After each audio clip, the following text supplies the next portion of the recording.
ګرځنده ګیدړ د فروز مري نه ښه دی برکت د حرکته پیدا کیږي زرا د په دې به نه ستومانه کیږو محبت د محبته پیدا کیږي هر شپه په خوب کې جانان ځي راځي بیا ورپسې مال ارمان ځي راځي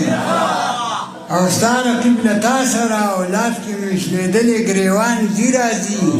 چا ویل چې ځمکه په ګردش کې ده چا وی په د پاسه اسمان ځي راځي تخم د ګلونو را زرغون بشي دلته کله کله باران ځي راځي او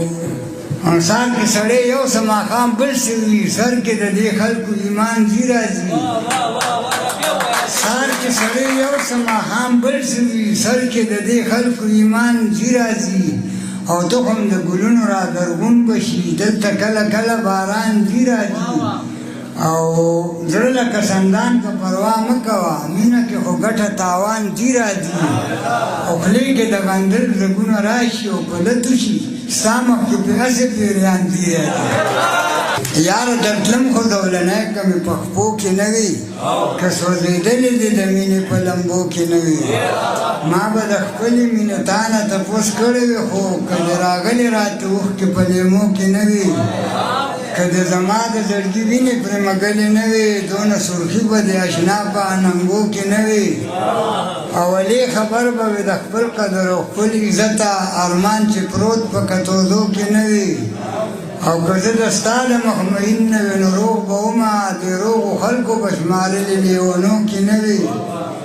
او د روغو خلکو به شمارلې لیونو کې نه وي او ما به ګلابه رانیولې وي که لرې نه وي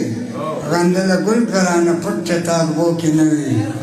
یو شاعر و په دې مولیانو پسې به ډېر ګړېده که نه نو هغه باندې ما ولیکلو هغه ته مې ډالۍ هم کړه چې دا دی پلانکي ته ډالۍ وي په نټه چې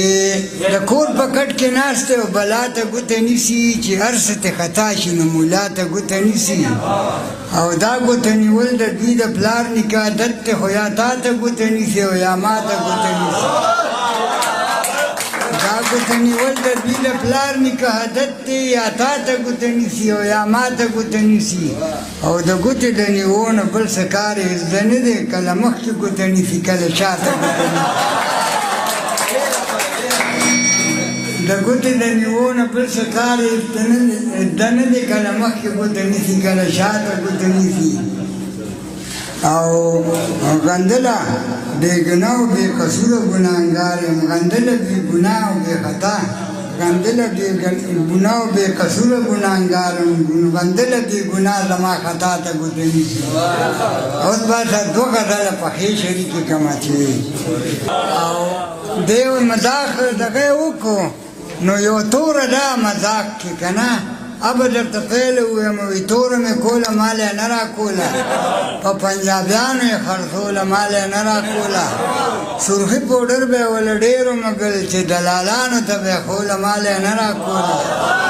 څوک د رشتې دپاره هم نه ورتلل برقه په سر به یې ګرځوله مال یې نه راکوله او چې بېنامه زما په خولې واخېسته نو ټولو په کور کې به ټکوله مال یې نه راکوله هغې